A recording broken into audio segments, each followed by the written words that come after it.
The first is life progresses with money. Sometimes you feel stuck and want to hold Tommy ransom to cancel your debts with Tom Nook. But if you want to progress, like getting new neighbors, more department stores, a bigger house, or special events happening, you need to pay for all of it to happen. Just like life, a lot of things we actually want need money. Of course, you can enjoy your life in the game without money, but you would be missing out on the most exciting things happening, and the game gets stale and sad pretty quickly. Simply like life, prioritizing to make as much money as you can in the shortest amount of time will make your life so much easier. The earlier you do this, the better, and you'll have all the money and time to do whatever you want after. Focus on the high pay tasks. In the beginning, when you're broke, you need to start with a lot of manual labor like fishing, catching bugs, and picking up fruit. You start to realize that everything is pretty expensive and what you're doing for money isn't sufficient enough. Of course, like having a better job in life, there's better paying forms of manual labor, like catching tarantulas, digging up fossils, making a foreign fruit farm, or planting rare flowers to catch expensive bugs. Once you start focusing on the most lucrative tasks, you can start spending less time making money.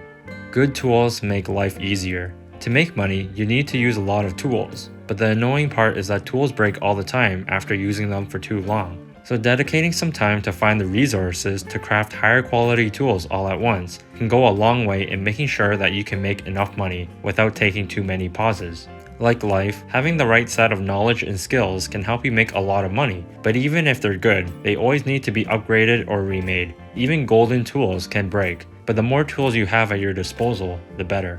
It's easy to spend money.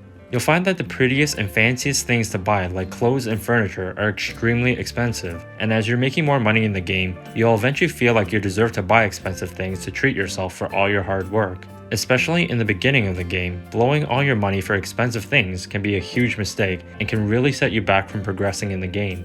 You always want to ensure that you have savings in the game to make sure you're dedicating some money to pay for things that will actually help you progress in the game, like paying for your mortgage. I would say that anywhere from 20 to 50% of the money you earn should be saved. Just like in life, you always want to have savings to make sure that you can buy essentials and progress in life with the more expensive things like buying a home and preparing for retirement. Invest a lot if you want to stop doing manual labor. You can only make so much money from manual labor, and the number of things you need to pay for, like your mortgage, only gets bigger every time you want to expand your house. Once you have savings from your manual work, then you can find more effortless ways to make money, like investing in the turnip stock market, planting money trees, and saving all your bugs and fish to be sold to the 2 special visitors who will pay you 50% more. Like life, a lot of people are limited to a certain level of income every day before being too exhausted or limited in what they can do about it. Simply putting a good portion of your savings in investments and doing a little bit of homework can go a long way in making more money with little effort, and hopefully you become an Animal Crossing multi-millionaire. And the bonus lesson is having friends can make your life much easier. There's only so much you can do alone in your own town without being limited in what you can buy and sell. Having friends can give you more options in what you can do and presents you with more money-making opportunities. Your fruits are worth more to sell in different towns, and the turnip stock market can be even better for you to sell. It's very possible to buy turnips with a horrible selling price in town, but sometimes the prices are much better in a friend's town, so it's simply better to fly there and do business.